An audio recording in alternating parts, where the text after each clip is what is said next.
ಸರ್ವಮಂಗಲಿಗೆ ಆನತನತೆ ಗಣವರಣಿ ಮಾದಿ ಗುಣಮಣಿ ಸಿಂಧು ವಾರಣ ಮುಖ ನಬಿಮತ ತಂಗಳ ತನಿವಂತೆ ಕೊಡುವ ತನಾನ್ವಿತನಿ ಕೃತಿ ಗಣು ಮಾತ್ರವೆಡರಿಲ್ಲವೆನೆ ಮಾರ್ಗೆ ಚಿನ್ನವ ಭರಣತೆ ನಾಮ ರೂಪ ಭೇದಂ ನಿಜವೆಣಿಸಿದಂತೀಶನ ಭಿನ್ನಾಭಿಧಾನ ಮೂರ್ತಿಗಳೆಸೆವ ಸಂಪನ್ನ ಗಣಾಳಿ ರಕ್ಷಿಪುದೆನ್ನ ಕರುಣರಸದ ಕೂಡಿ ವರಿವ ಕಟಾಕ್ಷದ ಪರತತ್ವ ವರಪುವಲಾಪದ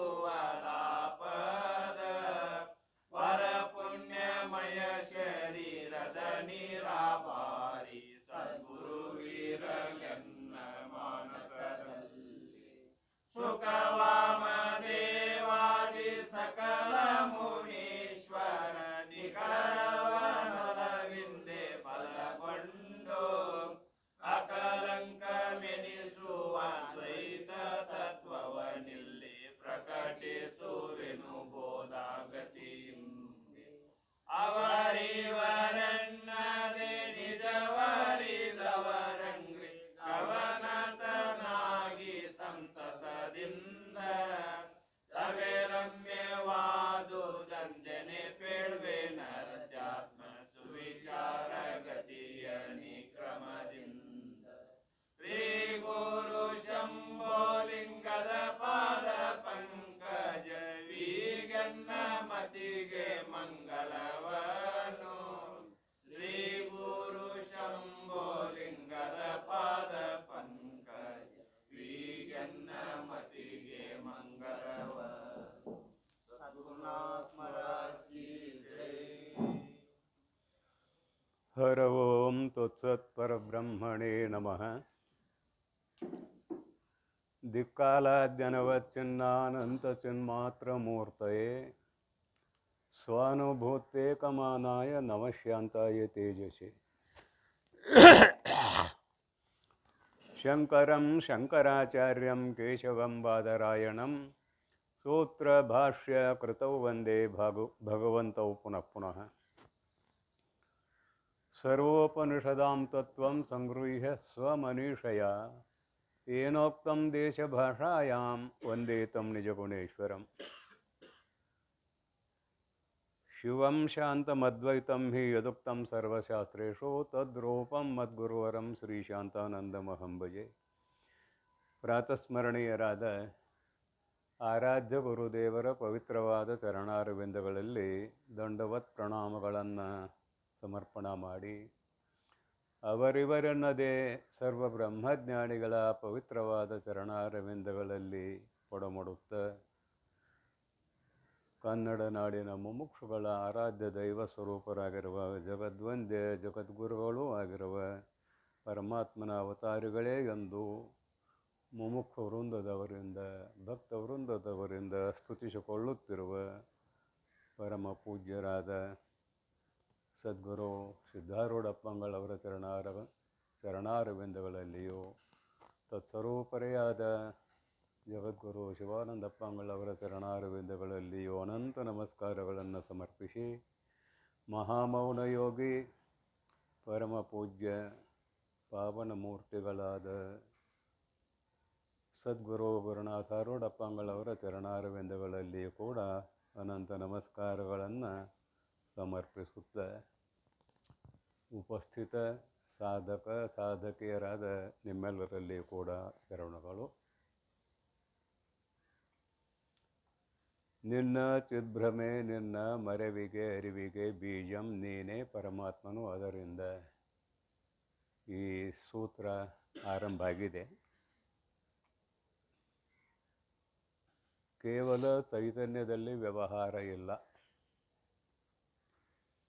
ಅನಾತ್ಮ ಅಂತ ಕರೆಯಿಸಿಕೊಳ್ಳುವ ಜಡವರ್ಗದಲ್ಲಿಯೂ ವ್ಯವಹಾರ ಇಲ್ಲ. ಅಂದರೆ ಜಡ ಪದಾರ್ಥಗಳಲ್ಲಿಯೂ ವ್ಯವಹಾರ ಇಲ್ಲ.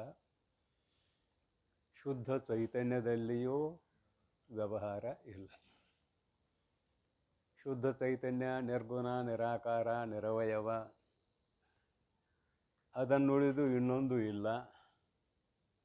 ಹೀಗಾಗಿ ಅಲ್ಲಿ ವ್ಯವಹಾರ ಇಲ್ಲ. ಅದು ಲೌಕಿಕ ವ್ಯವಹಾರ ಆಗಲಿ, ವೈದಿಕ ವ್ಯವಹಾರ ಆಗಲಿ, ಪಾರಮಾರ್ಥಿಕ ವ್ಯವಹಾರ ಆಗಲಿ, ಮೂರು ಶುದ್ಧ ಚೈತನ್ಯದಲ್ಲಿ ಇಲ್ಲ.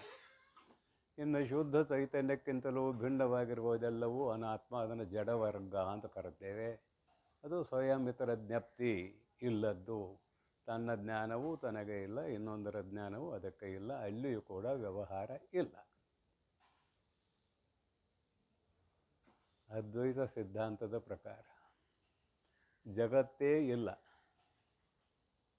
ಅಜಾತವಾದ ಅಂತ ಅಂಗೀಕಾರ ಮಾಡಿದ್ದೇವೆ. ಅದು ಉತ್ತಮ ಜಿಜ್ಞಾಸುವಿಗೆ ಅನ್ನೋದಂತೂ ನಿಸ್ಸಂಶಯ. ಪೂರ್ವದಲ್ಲಿ ಹೇಳ್ಕೊಂಬಂದಾರ ಜಗತ್ತೇ ಇಲ್ಲ ಅನ್ನೋದನ್ನು. ಹಂಗೆ ಮತ್ತೊಂದು ಸಲ ನೆನಪು ಮಾಡಿದ್ದೇನೆ ಅಷ್ಟೇ, ಮತ್ತೇನಲ್ಲ. ಜಗತ್ತೇ ಇಲ್ಲ. ಇಲ್ಲಿ ವ್ಯವಹಾರ ನೋಡಿದ್ರಲ್ಲ, ಎರಡು ಕಡೆ ಇಲ್ಲ ಅಂತಾಯಿತು. ಶುದ್ಧ ಚೇತನದಲ್ಲಿಯೂ ಇಲ್ಲ, ಜಡವರ್ಗದಲ್ಲಿಯೂ ಇಲ್ಲ ಅಂತಾಯಿತು. ಅಂದರೆ ವ್ಯವಹಾರ ಉಂಟಾಗಬೇಕಾದ್ರೆ ಶುದ್ಧ ಚೇತನಕ್ಕೂ ಜಡವರ್ಗಕ್ಕೂ ಅನ್ಯೋನ್ಯ ಅಧ್ಯಾಸ ಯಾವಾಗ ಆಗ್ತದೆ ಆವಾಗ ವ್ಯವಹಾರ ಚಾಲು.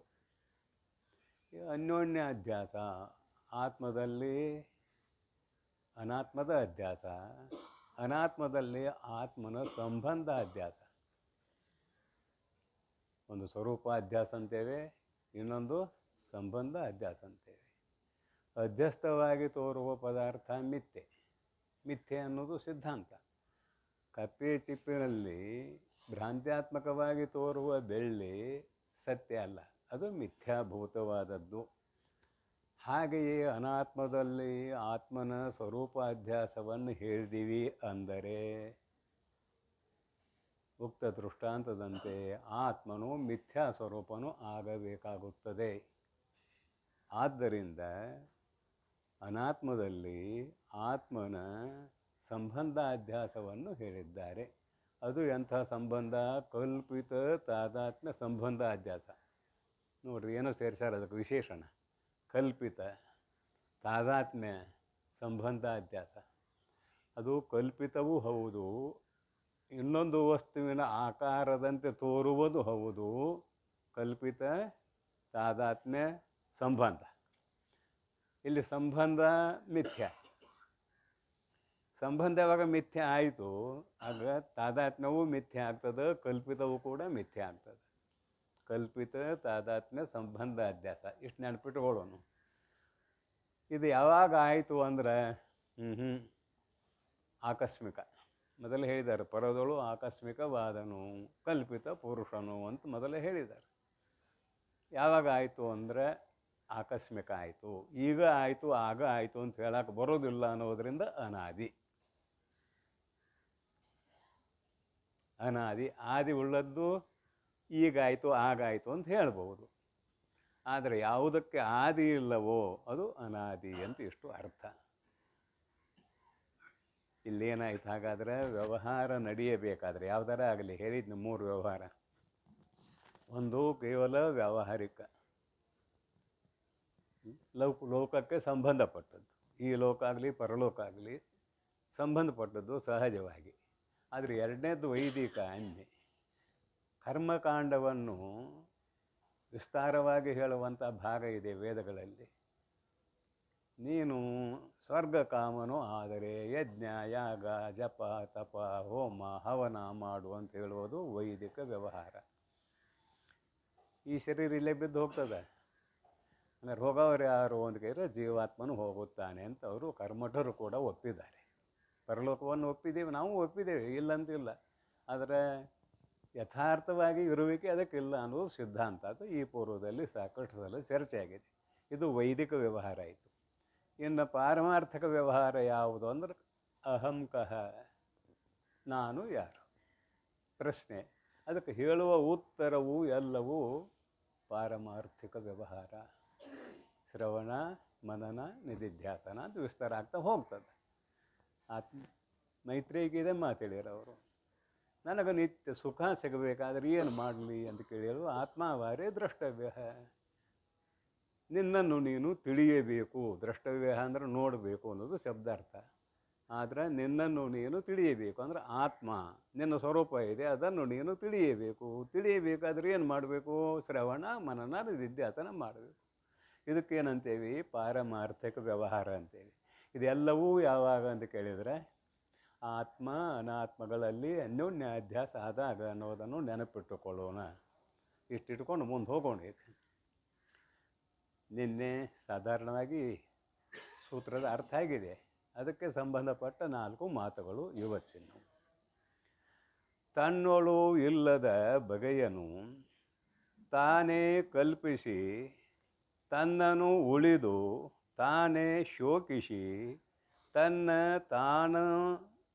ತಾನು ಅರಿದು ತಾನು ಉಳಿದ ದಶಮನಂತೆ ನಿನ್ನೊಳು ತೋರ್ಪುದು ಎಲ್ಲವೂ ಮಿಥ್ಯೆ.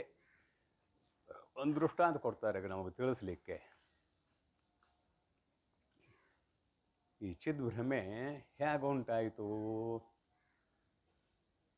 ಅದಕ್ಕೆ ಹೇಗೆ ಉಂಟಾಯಿತು? ಬೀಜ ಯಾವುದು, ಕಾರಣ ಯಾವುದು, ಅದು ನಿನ್ನೆ ಆಗಿದೆ. ಆತ್ಮನೇ ಇಲ್ಲಿ ಕಾರಣ ಅಂತ ಆಗಿದೆ. ಅದು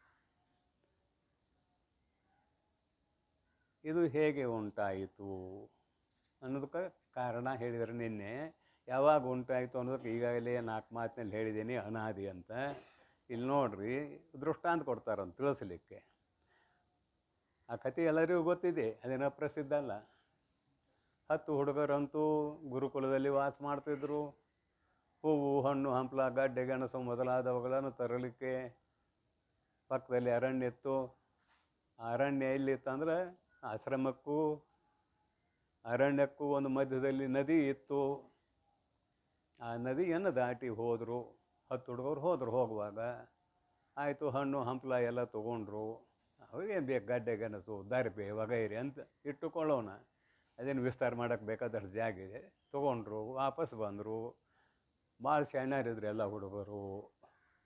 ಅದರಾಗ ಒಬ್ಬ ಮುಖಂಡ ಅವಂದ, ಬರುವಾಗ 10 ಹುಡುಗರು ಬಂದಿದ್ದೀವಿ, ಈಗ 10 ಮಂದಿ ಇದೇವೋ ಇಲ್ಲೋ ನೋಡೋನು ಅಂದ.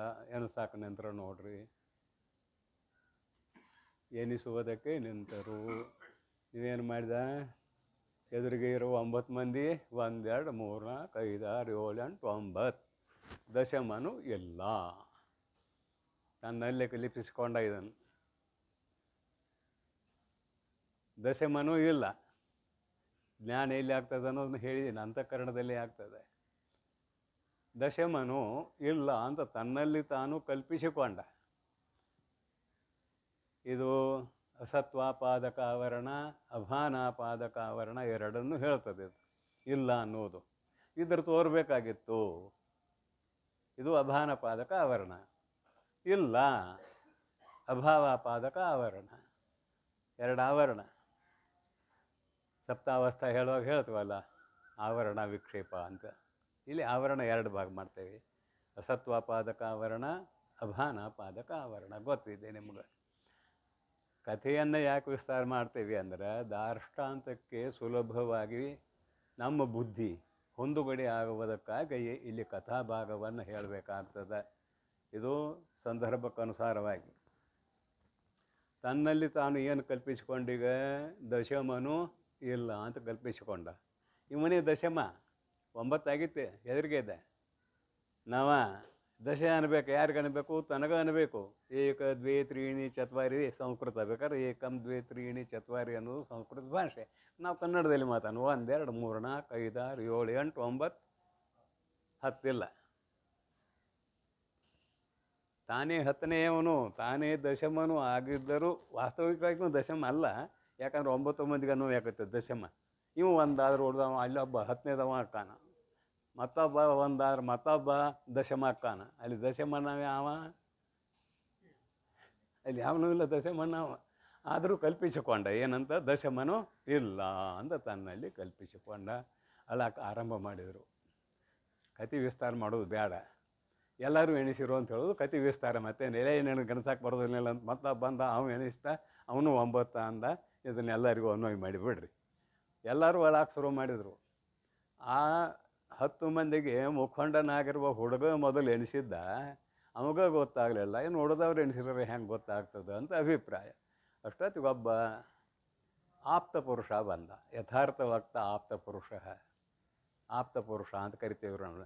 ನೀವು ಆಪ್ತರಂತ ಕರಿತೀರಿ ಬಂಧು ಬಾಂಧವರನ್ನು, ನಾವು ಶಾಸ್ತ್ರದಲ್ಲಿ ಅವ್ರನ್ನ ಕರೀದಿಲ್ಲ. ಯಥಾರ್ಥ ವಕ್ತ ಆಪ್ತ ಪುರುಷ, ಇದ್ದದ್ದನ್ನು ಇದ್ದಂತೆ ಹೇಳುವವನು ಆಪ್ತ ಪುರುಷ ಅಂತ ಕರಿತೇವೆ. ಅವ ಸ್ವಲ್ಪ ದಯಾಗುಣವುಳ್ಳವ ಇದ್ದ. ಹುಡುಗರೆಲ್ಲ ಅಳಾಕತ್ತಿದ್ದು, ಆಶ್ರಮದ ಹುಡುಗರು ಇವ್ಯಾಕೆ ಅಳಾಕತ್ತಾವು ಅಂದ ಅವ. ಇವ್ಯಾಕೆ ಅಳಾಕತ್ತಾವು, ಏನು ತಪ್ಪು ಮಾಡಿದಾವು, ಏನು ಗುರುಗಳು ಸುಮ್ಮನೆ ಬೈದರು, 10 ಹುಡುಗರು ಅಳಾಕತ್ತಾವಲ್ಲ ಯಾಕೆ ಅಂತ ಅವಂಗ ಯೋಚನೆ ಬಂತು, ಕರುಣೆ ಬಂತು. ಈ ಹುಡುಗರನ್ನ ಮಾತಾಡಿಸಿ ಹೋಗೋನು, ಏನು ಆಗೈತೆ ಅನ್ನೋದನ್ನು ತಿಳ್ಕೊಳ್ಳೋನು ಅಂತ ಅವ ಅಂದ. ಯಾಕೋ ತಮ್ಗಳ ಅಳಾಕತ್ತೀರಿ? ಮುಖಂಡ ಹೇಳಿದ, ಏನು ಮಾಡೋರಿ ಹಿರಿಯರ, ನಾವು 10 ಮಂದಿ ಬಂದಿದ್ದೀವಿ, ಗಡ್ಡೆಗೆ ಅನ್ನೋದು ಹಣ್ಣು ಹಂಪಲ ಎಲ್ಲ ತಂದು ಇಟ್ಕೊಂಡಿದ್ದೇವೆ. ಒಬ್ಬ ನದಿಯಾಗ ತೇಲಿ ಹೋಗಿದ್ದಾನು, ಯಾಕಂದ್ರೆ 9 ಮಂದಿ ಇದ್ದೇವೆ ಅಂದ. ನೋಡ್ತಾನೆ 10 ಮಂದಿ ಇದ್ದಾರೆ. ಇವ ಅಂದ, ಹುಡುಗರು ಜಾಣ್ರಿಲ್ಲ ಇವ ಅಂದ. ಏನು ಮಾಡೋದು, 10 ಮಂದಿನೂ ಎದುರಿಗೆ ನಿಲ್ಲಿಸ್ತ. ಒಂದು ಕೈಯಾಗ ಚಡಿ ತಗೊಂಡ, ಸಾಣದ ಒಂದು ಚಡಿ. 1 2 3 4 5 6 7 8 9 10. ಅವನ ಕೊನೆಗೆ ನಿಲ್ಲಿಸಿದ್ದ ಆ ಮುಖಂಡನ. 10 ನೀನು 10ನೇ ಅವನು ಅಂದ. 2 ಆವರಣ ಹೋಗ್ತದೆ. ಅಸತ್ವಾಪಾದಕ ಆವರಣನೂ ಹೋಗ್ತದೆ, ಅಭಾನಾಪಾದಕ ಆವರಣನೂ ಹೋಗ್ತದೆ. ಯಾಕೆ ತನಕ ತೋರ್ತಾನೆ ನಾನು ಇದ್ದೇನೆ ಅನ್ನೋದು ಸಹಜವಾಗಿ ಜ್ಞಾನ. 2 ಹೋಯ್ತು. ಅಸತ್ವಾಪಾದಕ ಅಭಾನಾಪಾದಕ ಆವರಣ 2 ಹೋದವು ಅಂತ ಎಂದು ದೃಷ್ಟಾಂತ ಮಾಡಿದ್ದೇವೆ. ದಾರ್ಷ್ಟಾಂತ ಏನು? ಇದು ದೃಷ್ಟಾಂತ ಆಯ್ತು ಬಿಟ್ರಿ. ದಾರ್ಷ್ಟಾಂತ ಏನು? ಚಿದ್ಭ್ರಮೆ ಅಂತ ಬರ್ತಾರಲ್ಲ, ತಾನು ಅಲ್ಲದ, ತನ್ನದೂ ಅಲ್ಲದ ಶರೀರಾದಿಗಳಲ್ಲಿ ಏನು ಭಾವನೆ ಮಾಡಿಕೊಂಡಿದ್ದಾನೆ? ನಾನು ಅನ್ನುವ ಭಾವನೆಯನ್ನು ಮಾಡಿಕೊಂಡಿದ್ದಾನೆ. ತಾನು ಚೈತನ್ಯ ಸ್ವರೂಪ, ತಾನು ಚೈತನ್ಯ ಸ್ವರೂಪನಿದ್ದು ಜಡ ಪದಾರ್ಥಗಳಲ್ಲಿ ನಾನು ಎಂಬುವ ಭಾವನೆ ಮಾಡಿದ. ಶರೀರ ತೋರ್ತದ, ಮನ ಬುದ್ಧಿ ಚಿತ್ತು ಅಹಂಕಾರಾದಿಗಳು ಅವನಿಗೆ ತೋರ್ತಾವ. ಪಂಚಜ್ಞಾನೇಂದ್ರಿಯ ಕರ್ಮೇಂದ್ರಿಯ ಎಲ್ಲ ಅವನಿಗೆ ಗೋಚರ ಆಗ್ತಾವೆ. ಇವು ಜಡ ಅನ್ನೋದು ಕೂಡ ಅವನಿಗೆ ಗೊತ್ತಿದೆ, ಇಲ್ಲ ಅಂತಲ್ಲ. ಪರಂತು ಅವುಗಳಲ್ಲಿ ತನ್ನ ಭ್ರಮೆಯನ್ನು ಮಾಡಿಕೊಂಡ. ತನ್ನ ಭ್ರಮೆ ಅಂದರೆ ಚೇತನದ ಭ್ರಮೆಯನ್ನು ಮಾಡಿಕೊಂಡ. ಯಾವಾಗ ಭ್ರಮ ಬಂತು ಆವಾಗ ವಿಚಾರಕ್ಕೆ ಒಳಪಡ್ತದೆ ಮನುಷ್ಯ. ಭ್ರಮ ಬಂತು. ಭ್ರಮ ಬಂದ ಕೂಡಲೇ ಏನಾಯಿತು ಅನ್ನೋದನ್ನು ಇಲ್ಲಿ ಓದಿ ಹೇಳ್ತೇನೆ. ಈಗ ಭ್ರಮ ಬಂತು ಅನ್ನೋದನ್ನು ಇಷ್ಟಿಟ್ಕೊಳ್ರಿ. ತನ್ನೊಳು ಇಲ್ಲದ ಬಗೆಯನು, ಇಲ್ಲಿ ದಶಮನ ದೃಷ್ಟಾಂತ. ಆ ಒಬ್ಬ ವ್ಯಕ್ತಿ ತನ್ನೊಳು ಇಲ್ಲದ ಭಾವನೆಯನ್ನು ಉಂಟು ಮಾಡಿಕೊಂಡ. ಅವನಲ್ಲಿ ದಶಮ ಅನ್ನೋದೂ ಇಲ್ಲ, ಅವನಲ್ಲಿ ದಶಮ ಅನ್ನೋದು ಇಲ್ಲ. ಇಲ್ಲದ ಬಗೆಯನು, ತಾನು ದಶಮನು ಅಲ್ಲದ ಬಗೆಯನು ಏನು ಮಾಡಿಕೊಂಡ? ದಶಮ ಒಬ್ಬ ಇದ್ದಾನೆ ಅನ್ನುವ ಕಲ್ಪನೆಯನ್ನು ಮಾಡಿಕೊಂಡ. ಅಂದರೆ 10 ಮಂದಿ ಇದ್ದೇವೆ ಅಂತ ಕಲ್ಪನೆ ಮಾಡಿಕೊಂಡ. ತಾನೇ ಕಲ್ಪಿಸಿ ನಾವು 10 ಮಂದಿ ಇದ್ದೇವೆ ಅನ್ನುವುದನ್ನು ಕಲ್ಪಿಸಿಕೊಂಡ. ತನ್ನನು ಉಳಿದು ಈಗೇನು ಮಾಡಿದ ಅಂದ್ರೆ, ಕಲ್ಪಿಸಿಕೊಂಡ ಅದೇವೋ ಇಲ್ಲೋ ನೋಡೋನು ಅಂತ ತನ್ನನು ಉಳಿದು, ತನ್ನನ್ನು ಬಿಟ್ಟು ತಾನೇ ಶೋಕಿಸಿ ಅಳಲಿಕ್ಕೆ ಆರಂಭ ಮಾಡಿದ. ಮುಖಂಡನ ಅಳಲಿಕ್ಕೆ ಆರಂಭ ಮಾಡಿದ. ಉಳಿದು ಎಲ್ಲ ಅಳಕತ್ತ ಒಂದು ಕಥೆಯಲ್ಲಿ ಹೇಳಿ ಆಗೈತಿ. ಶೋಕಿಸಿ ಇಷ್ಟಾದ ಮೇಲೆ ಅವ ಆಪ್ತ ಪುರುಷ ಬಂದ, ನೀನೇ ದಶಮ ಅಂತ ಹೇಳಿದ.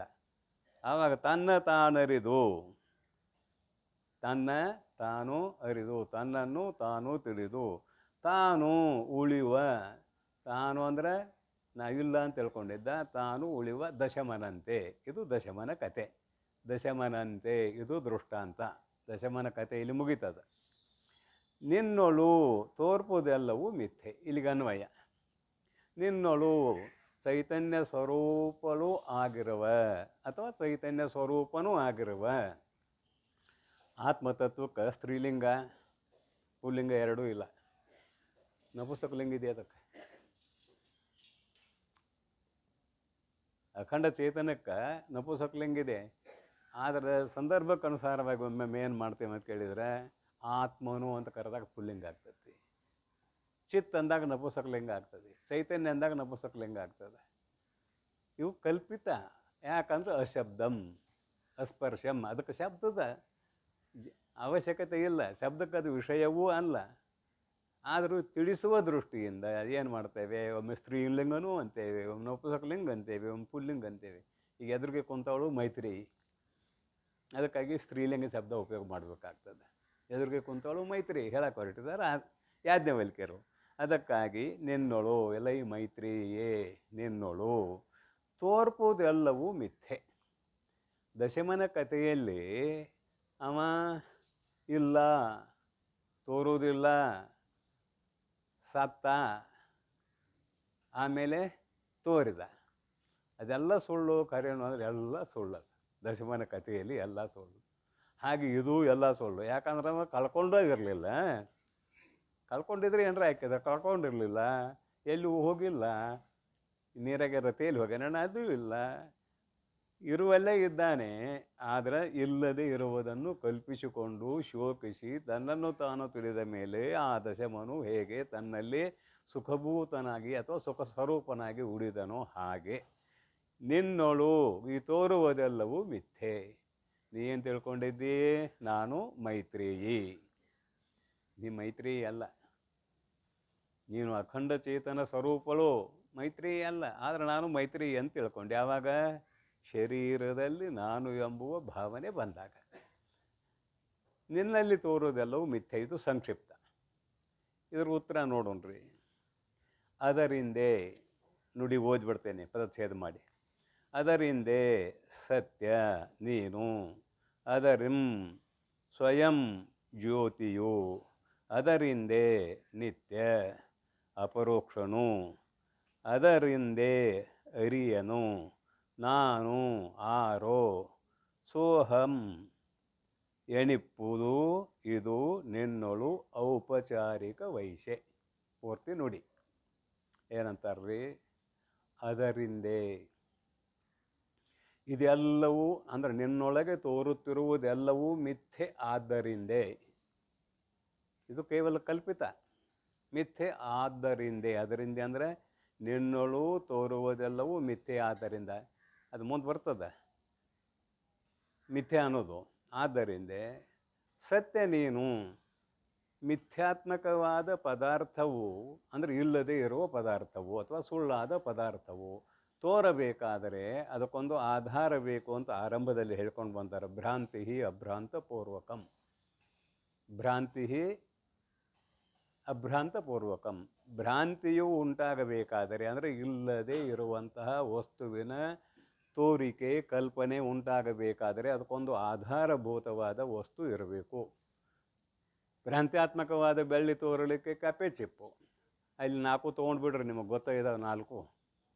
ಭ್ರಾಂತ್ಯಾತ್ಮಕವಾದ ವಸ್ತು ತೋರಬೇಕಾದರೆ ಕಪ್ಪೆ ಚಿಪ್ಪು ಅಧಿಷ್ಠಾನ. ಸಹಜವಾಗಿ ಶಾಸ್ತ್ರ ಹೇಳುವಾಗ ಇದನ್ನು ಹೇಳ್ತೇವೆ. ಕಪ್ಪೆ ಚಿಪ್ಪು ಅಧಿಷ್ಠಾನ. ನಿಜವಾಗಿಯೂ ಕಪ್ಪೆ ಚಿಪ್ಪು ಕೂಡ ಕಲ್ಪಿತ, ಅದು ಅಧಿಷ್ಠಾನ ಆಗೋದಿಲ್ಲ. ಶುಕ್ತಿ ಅವಚ್ಛಿನ್ನ ಚೇತನ ಅಧಿಷ್ಠಾನ. ಇಲ್ಲಿ ಶುಕ್ತಿ ಅಂದರೆ ಕಪ್ಪೆ ಚಿಪ್ಪು. ಶುಕ್ತಿ ಅವಚ್ಛಿನ್ನ ಚೇತನ ಏನಿದೆ ಅದು ಅಧಿಷ್ಠಾನವಲ್ಲದೆ ನಿಜವಾಗಿಯೂ ಕಪ್ಪೆ ಚಿಪ್ಪು ಅಧಿಷ್ಠಾನ ಅಲ್ಲ. ಆದರೆ ತಿಳಿಸೋ ದೃಷ್ಟಿಯಿಂದ ಏನು ಮಾಡಬೇಕಾಗೈತಿ? ಕಪ್ಪೆ ಚಿಪ್ಪು ಅಧಿಷ್ಠಾನ ಅಂತ ಹೇಳಬೇಕಾಗೈತಿ. ಯಾವುದಕ್ಕೆ? ಭ್ರಾಂತ್ಯಾತ್ಮಕವಾಗಿ ತೋರುವ ಬೆಳ್ಳಿಗೆ ಶಿಂಪಿ, ಕಪ್ಪೆ ಚಿಪ್ಪು, ಶುಕ್ತಿ ಈ ಶಬ್ದಗಳಿಂದ ಕರಿತೇವೆ. ಇದು ಅಧಿಷ್ಠಾನ. ಇದು ಸ್ಥೂಲವಾಗಿ ಹೇಳೋದು. ಅದಕ್ಕೆ ಸ್ವಲ್ಪ ಸೂಕ್ಷ್ಮಕ್ಕೂ ಆದ್ರೆ ಎಲ್ಲಕ್ಕೂ ಚೇತನವೇ ಅಧಿಷ್ಠಾನವಲ್ಲದೆ ಕಪ್ಪೆ ಚಿಪ್ಪು ಮೊದಲಾದವುಗಳು ಅಧಿಷ್ಠಾನ ಆಗುವುದಿಲ್ಲ ಅಂತ ಅಭಿಪ್ರಾಯ. ಎಲ್ಲಕ್ಕೂ ಅಧಿಷ್ಠಾನ ಚೈತನ್ಯವೇ. ಆದರೆ ಇಲ್ಲಿ ಸ್ಥೂಲವಾಗಿ ಹೇಳಲಿಕ್ಕೆ ಹೊರಟಿದ್ದಾರೆ. ಭ್ರಾಂತ್ಯಾತ್ಮಕವಾಗಿ ತೋರುವಂತಹ ವಸ್ತುಗಳಿಗೆ ಅಧಿಷ್ಠಾನಭೂತವಾದ ವಸ್ತುಗಳು ಬೇಕೇ ಬೇಕು. ಅಂದರೆ ಯಥಾರ್ಥವಾದ ವಸ್ತುಗಳು ಅಲ್ಲಿ ಇರಬೇಕು ಅಂತ. ಈ ಕಪ್ಪೆ ಚಿಪ್ಪು ಯಥಾರ್ಥ ಅಂದೀವಿ ತಿಳಿಸಾಕ. ಅಲ್ಲಿ ತೋರುವ ಬೆಳ್ಳಿ ಅಯಥಾರ್ಥ. ಭ್ರಾಂತ್ಯಾತ್ಮಕವಾಗಿ ತೋರುವ ಬೆಳ್ಳಿ ಅಯಥಾರ್ಥ, ಮಿಥ್ಯಾಭೂತವಾದದ್ದು. ಆ ಮಿಥ್ಯಾಭೂತವಾದ ಬೆಳ್ಳಿಯೂ ತೋರಬೇಕಾದರೆ ಯಥಾರ್ಥವಾದ ಕಪ್ಪೆ ಚಿಪ್ಪು ಇದೆ ಅಂದಂಗಾಯಿತು. ಸೂಕ್ಷ್ಮತೆ ಬಿಟ್ಬಿಡ್ರಿ. ಈಗ ಸ್ಥೂಲವಾಗಿ ಹೋಗೋನು. ಅದರಿಂದ ಅಂದ್ರೇನು? ಅಧಿಷ್ಠಾನವು ಇದ್ದಾಗಲೇ ಅಧ್ಯಸ್ಥವಾದ ಪದಾರ್ಥವು ತೋರುವುದರಿಂದ, ಅದರಿಂದ ನೀನು ಸತ್ಯ. ನಿನ್ನಲ್ಲಿ ತೋರ್ತಾ ಇದೆ ಈ ಜಗತ್ತು, ಆದ್ದರಿಂದ ನೀನು ಸತ್ಯ. ನೀನು ಅಧಿಷ್ಠಾನ, ಆದ್ದರಿಂದ ನೀನು ಸತ್ಯ. ನೀನು ಸತ್ಯ. ಅದರಿಂದ ಇಲ್ಲಿ ಸತ್ಯ ಅಂದರೆ ತ್ರಿಕಾಲಾಬಾಧಿತವಾದದ್ದು, ಬಾಧಾ ಹೊಂದದೇ ಇರುವಂಥದ್ದು, ಜ್ಞಾನ ಅಜ್ಞಾನಗಳಿಂದ ಬಾಧಿಸಿಕೊಂಡು ಹೋಗಲಾರದ್ದು ಯಾವುದೋ ಅದು ಸದ್ರೂಪ. ಅಜ್ಞಾನದಿಂದಲೂ ಬಾಧಿಸಿಕೊಂಡು ಹೋಗೋದಿಲ್ಲ, ಜ್ಞಾನದಿಂದಲೂ ಬಾಧಿಸಿಕೊಂಡು ಹೋಗೋದಿಲ್ಲ. ಅಜ್ಞಾನದಿಂದ ಹೆಂಗೆ ಬಾಧಿಸ್ಕೊಂಡು ಹೋಗ್ತದೆ ಅಂತ ಸಂಶಯ ಬರ್ಬೋದು. ಈ ಕಪ್ಪೆಯ ಹಗ್ಗದಲ್ಲಿ ಒಬ್ಬನಿಗೆ ಏನು ತೋರೈತೆ ಅಂದ್ರೆ ಹಾವು ತೋರೈತೆ, ಇನ್ನೊಬ್ಬನಿಗೆ ಹಾವಾಗಿ ತೋರಿಲ್ಲದ ಏನಾಗಿ ತೋರೈತೆ ಅಂದ್ರೆ ಭೂಚಿದ್ರಾಗಿ ತೋರೈತೆ ಅವಾಗ ಇನ್ನೊಬ್ಬನಿಗೆ. ಒಬ್ಬ ಏನಂದ, ಇಲ್ಲಿ ಹಾವು ಬಿದ್ದದ ಅಂದ. ಇದು ಭ್ರಾಂತಿ ಕಾಲದಲ್ಲಿ. ಮತ್ತೊಮ್ಮೆ ಶಬ್ದ ಬೇಕಾದ ಶಬ್ದದ ವಿಸ್ತಾರತೆ ಬೇಡ. ಭ್ರಾಂತಿ ಕಾಲದಲ್ಲಿ ಇನ್ನೊಬ್ಬ ಏನಂದ, ನೋಡಿದ ಅವ್ನು ಸ್ವಲ್ಪ ಏಕಾಗ್ರವಾಗಿ ನೋಡಿದ, ಅದು ಒಂದಿಷ್ಟು ಮಿಸಿಗಾಡ್ತಿರ್ಲಿಲ್ಲ. ಅದು ಹಾವು ಅಲ್ಲ, ಭೂಚಿದ್ರ. ಭೂಚಿದ್ರ ಎರ್ಕಲ್ ಬೀಡಿ ಅಂತ ಕರಿತೀವಿ ಕನ್ನಡ ಭಾಷೆಯಲ್ಲಿ. ನೀವೇನು ಕರಿತೀರೋ ಗೊತ್ತಿಲ್ಲ. ಬೆಳವಲ್ದವ್ರು ಏನಂತೀವ ಅಂದ್ರೆ ಭೂಮಿ ಬೇಸಿಗೆ ದಿವಸದಲ್ಲಿ ಬೆರಕು ಬಿಟ್ಟಿರ್ತದೆ, ಅದಕ್ಕೆ ಏನಂತೀವಿ ಅಂದ್ರೆ ಎರ್ಕಲು ಬೀಡಿ ಅಂತ ಕರಿತೇವೆ. ಅದನ್ನು ಎಲ್ಲರಿಗೂ ತಿಳಿಯುವಂತೆ ಭೂಚಿದ್ರ ಅಂತ ಬರ್ಕೊಂಡು ಬಂದಾರೆ. ಅವೇನಂದ ಇನ್ನೊಬ್ಬ ಭೂಚಿದ್ರ ಅಂದ. ಇಲ್ಲೋ ಹಾವು ಅಂತ ಇವ ಅಂದ. ಅವಾಗ ಅವ ಏನು ಮಾಡಿದ, ಜಾನ ಒಂದು ಹಳ್ಳ ತೊಗೊಂಡು ಹೋಗದ ಅದಕ್ಕೆ. ಯಾವುದಕ್ಕೆ? ಹಗ್ಗಕ್ಕೆ ಹೋಗೋದು. ಅಲ್ಲಿರೋದು ಹಗ್ಗ ಒಗದ. ಅದೇನು ಅಲ್ಗಾಡ್ತದೆ ಆ ಪಾಪ? ಅಲಗಾಡಲಿಲ್ಲ. ಅಲಗಾಡದೆ ಇರೋರಿಂದ ಏನಂದ, ನೋಡೋದು ಭೂಚಿದ್ರ. ಈಗ ಹಾವಿನ ಜ್ಞಾನ ಹೋಯ್ತು ಅವಾಗ. ಮೊದಲು ಯಾವಾಗ ಭ್ರಾಂತಿ ಆಗಿತ್ತಲ್ಲ, ಹಾವಿನ ಜ್ಞಾನ ಹೋಯಿತು, ಭೂಚಿದ್ರದ ಜ್ಞಾನ ಬಂತು ಅವಗೂ. ಅದಕ್ಕೆ ಅಜ್ಞಾನದಿಂದ ಬಾಧಿಸಿಕೊಂಡಿತು ಅನ್ನೋದಕ್ಕೆ ಉದಾಹರಣೆ ಮಾಡಿದ್ದಾರೆ. ಆತ್ಮತತ್ವ ಜ್ಞಾನದಿಂದಲೂ ಬಾಧಿಸಿಕೊಳ್ಳೋದಿಲ್ಲ. ಇನ್ನು ಹಗ್ಗದ ಜ್ಞಾನ ಆದಮೇಲೆ ಇಲ್ಲ ಅನ್ನೋದು ಅಂತೂ ಗೊತ್ತಾಗಿದೆ ನಿಮಗೆ. ಅದು ಜ್ಞಾನದಿಂದ ಬಾಧಿಸಿಕೊಂಡು ಹೋಯಿತು. ಯಾಕಂದರೆ ಒಬ್ಬನಿಗೆ ಒಂದು ಥರ ತೋರಿ ಇನ್ನೊಬ್ಬನಿಗೆ ಇನ್ನೊಂದು ಥರ ತೋರುತ್ತಾನೆ ಇದೆ ಇಲ್ಲಿ ಹಗ್ಗದಲ್ಲಿ. 4 ಮಂದಿ ಬಂದಾಗ 4 ಥರ ತೋರ್ತದೆ. ಅದು ಅವರವರ ಅಂತಃಕರಣದ ಸಂಸ್ಕಾರಕ್ಕೆ ಅನುಗುಣವಾಗಿ ಉದಾಹರಣೆ ಗೊತ್ತಾಯ್ತಲ್ಲ. ಜ್ಞಾನ ಅಜ್ಞಾನಗಳಿಂದ ಬಾಧಿಸಿಕೊಂಡು ಹೋಗಲಾರದ್ದು ಯಾವುದೋ ಅದು ಸದ್ರೂಪ. 3 ಕಾಲದಲ್ಲಿ ಇರುವಂಥದ್ದು ಸದ್ರೂಪ. ಭೂತ, ಭವಿಷ್ಯತ್ತ, ವರ್ತಮಾನ ಕಾಲದಲ್ಲಿ ಇರುವಂಥದ್ದು ಸದ್ರೂಪ. ಅದು ಯಾವಾಗಲೂ ಇರುವಂಥದ್ದು. ಸುಮ್ಮನೆ ಕಾಲ ಕಲ್ಪಿತ ಮಾಡಿದ್ದೇವೆ, ಅದಕ್ಕೆ ಅನುಗುಣವಾಗಿ ತಿಳಿಯುವುದಕ್ಕಾಗಿ 3 ಕಾಲಗಳಲ್ಲಿ ಯಾವುದು ಇರುತ್ತದೆಯೋ ಅದು ಸದ್ರೂಪ. ಇದನ್ನು ಜ್ಞಾನ ಪ್ರತಿಪಾದನಾ ಸ್ಥಳದಲ್ಲಿ ಸಾಕಷ್ಟು ವಿಸ್ತಾರವಾಗಿ ಬರ್ಕೊಂಡ್ಬಂದಾರೆ ಸದ್ರೂಪದ ಬಗ್ಗೆ. ಇದಮೆನಿಸುವುದು ಆವುದು ಅದಕ್ಕೆ ತಾನಾಶ್ರಯ ಪದವಾಗಿ ಬಾಧೆ ಹೊಂದದೆ ತೋರುತಿಹ ಸತ್ಯ ನಿನ್ನ ನಿಜವು ಅಂತ ಹೇಳ್ಕೊಂಡು ಬಂದಾರೆ.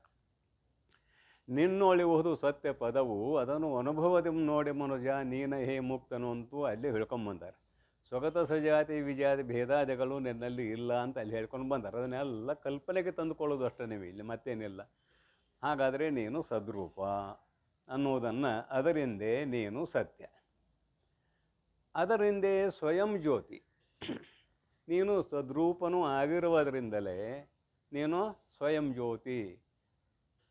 ಇನ್ನೊಂದು ಬೆಳಕಿನ ಅವಶ್ಯಕತೆ ನಿನಗಿಲ್ಲ. ನೀನು ಸ್ವಯಂ ಜ್ಯೋತಿ. ಯಾಕೆ? ಎಲ್ಲವನ್ನೂ ಅರಿಯುವುದರಿಂದ, ಎಲ್ಲವನ್ನೂ ತಿಳಿಯುವುದರಿಂದ ಸ್ವಯಂ ಜ್ಯೋತಿ. ಅದನ್ನು ನಿಜಗೊಂಡ್ರು 3 ಅವಸ್ಥೆಗಳು ತೋರುವ ಅಖಿಳವನ್ನು ಬೇರಿಟ್ಟು ಅರಿಯುವುದಾಗಿ ಮೀರಬಾರದ ಚಿತ್ತೆ ನಿನ್ನ ನಿಜವು ಅಂತ ಜ್ಞಾನ ಪ್ರತಿಪಾದನಾ ಸ್ಥಳದಲ್ಲಿ ಹೇಳ್ಕೊಂಡು ಬಂದಿದ್ದಾರೆ. ಉಪನಿಷತ್ತು ಏನಂತದ? ನ ತದ್ಭಾಸಯತೆ ಸೂರ್ಯ ನ ಶಶಾಂಕೋ ನ ಪಾವಕ. ಇದು ಗೀತೆ. ನ ತತ್ರ ಸೂರ್ಯೋ ಭಾತಿ ತಾರಕಂ ಚಂದ್ರ ತಾರಕಂ ನೇಮ ವಿದ್ಯುತೋ ಭಾಂತಿ ಕುತೋ ಅಯಂ ಅಗ್ನಿ ತಮೇವ ಭಾಂತಂ ಅನುಭಾತಿ ಸರ್ವಂ ತಸ್ಯ ಭಾಸಾ ಸರ್ವಂ ಇದಂ ವಿಭಾತಿ. ಇದು ಉಪನಿಷತ್. ಆತ್ಮ ಸ್ವಯಂ ಜ್ಯೋತಿ. ಇವೆಲ್ಲ ಪ್ರಮಾಣಗಳಾದು ಬಿಡ್ರಿ. ಈಗ ನೀವು ಸ್ವಯಂ ಜ್ಯೋತಿ ಹೌದೋ ಅಲ್ಲೋ ಅಂತ ಕೇಳಿದ್ರೆ ನೀವು ಎಲ್ಲರೂ ಸ್ವಯಂ ಜ್ಯೋತಿ ಸ್ವರೂಪರೇ. ರಾತ್ರಿ ಸಮಯದಲ್ಲಿ ಹೇಳಿದ್ದೀನಿ ಪೂರ್ವದಲ್ಲಿ ದೃಷ್ಟಾಂತ. ರಾತ್ರಿ ಸಮಯದಲ್ಲಿ ಲೈಟ್ ಎಲ್ಲ ಹೋದು, ಕರೆಂಟ್ ಹೋಗ್ತದೆ, ಅದೇನು ರೂಢಿ ಆಗೈತೆ, ಅದು ಲೈಟ್ ಎಲ್ಲ ಹೋದು ಅಂತೇವೆ. ಅದು ಇವಾಗ ಏನೋ ಸರ ಅನ್ನಂಗೆ ಆಯ್ತು. ಮಲಗಿದ್ದ ಹಾಸಿಗ್ಯಾಗ ಏನೋ ಸರ ಅನ್ನಂಗೆ ಆಯಿತು. ಬೆಳಕರ ಇಲ್ಲ. ಸಂಶಯ ಬಂತು. ಏನು ಮಾಡಿದ ಅಂತ ಕೇಳಿದ್ರೆ ಅಡುಗೆ ಮನೆಗೆ ಹೋದ. ಅಲ್ಲಿ ಬೆಂಕಿ ಪೊಟ್ನ ಇತ್ತು, ತೊಗೊಂಡು ಬಂದ. ಮುಂದೊಂದು ಮಾನ್ಬತ್ತಿಗೆ ಹಚ್ಚಿದ, ಹಾಸಿಗೆ ಅದೆಲ್ಲ ತೆಗೆದು ನೋಡಿದ. ಮುಂದಿನ ಕತೆ ಬಿಡ್ರಿ. ಆ ಅಡುಗೆ ಮನೆಗೆ ಹೋದಲ್ಲ, ಯಾರು ಬೆಳಕಿನಾಗ ಹೋದ? ಕತ್ಲರ ಆಗೈತಿ. ಮತ್ತು ಬೆಂಕಿ ಪೊಟ್ನ ಇಲ್ಲೇ ಐತಿ ಅಂತ ಕೈ ಹಾಕಿದಲ್ಲ, ಯಾರು ಬೆಳಕಿನಾಗ ಕೈ ಹಾಕಿದ? ನಿಮ್ಮ ಬೆಳಕಿನಾಗ ಕೈ ಹಾಕಿರಿ. ಅರಿವು, ಬೆಳಕು ಅಂದ್ರೆ ಇಲ್ಲಿ ಅರಿವು. ಅರಿವಿಗೆ ಬೆಳಕಂದಾರ, ಜ್ಞಾನಕ್ಕೆ ಬೆಳಕು ಅಂದಾರ, ಬೋಧಿಗೆ ಬೆಳಕು ಅಂದಾರ. ಅವೆಲ್ಲ ಪರ್ಯಾಯ ಶಬ್ದ.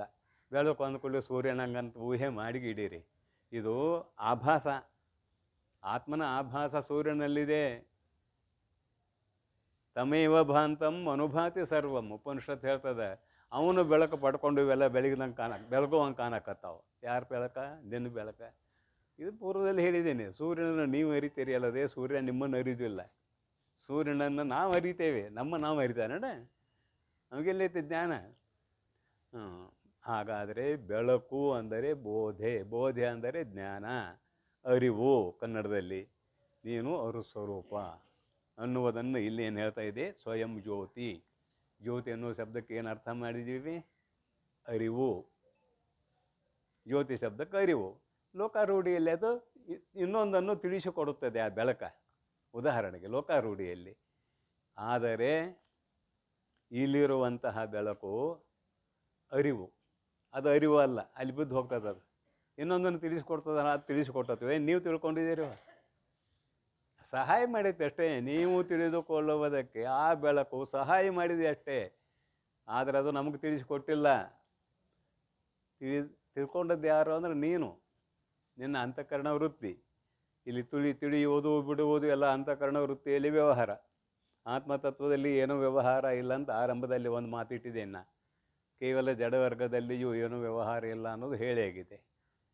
ಮಧ್ಯದಲ್ಲಿ ಏನು ಸೇರಿಸ್ತೀವಿ? ಆತ್ಮ ಅನಾತ್ಮರ ಅನ್ಯೋನ್ಯ ಅಧ್ಯಾಸ ಆಗೈತಿ, ವ್ಯವಹಾರ ನಡೆದತ್ತೆ ಅಂತ ಹೇಳಿದ್ದೀವಿ.